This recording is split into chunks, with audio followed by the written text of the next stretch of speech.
इस वीडियो को लाइक करें, हमारे चैनल को सब्सक्राइब कर बेल आइकन जरूर प्रेस करें हमारी न्यू वीडियो सबसे। રાજકોટમાં ગેમ ઝોન અગ્નિકાંડને લીધે જે જીવ ગુમાવનાર દિવંગત આત્મને શાંતિ માટે રામધૂન અને કેન્ડલ માર્ચ કરી શ્રદ્ધાંજલિ અર્પણ કરવામાં આવી।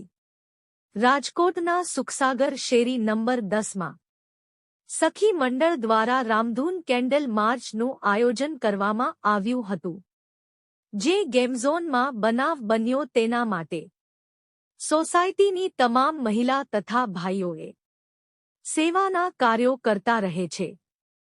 મૂંગા પશુ પક્ષી તથા નાના બાળકો તથા વૃદ્ધાશ્રમ ગૌશાળા માટે સેવાના કાર્યો કરતા રહે છે। આયોજનમાં તમામની માંગ કે આરોપીને કડકને કડક સજા મળે, આવા બનાવ બીજી વાર ના બને તે માટે ભગવાન માતાજી પાસે આશા। અહેવાલ ચેતન સોલંકી સાથે સંજય ભોજાણી, રાજકોટ।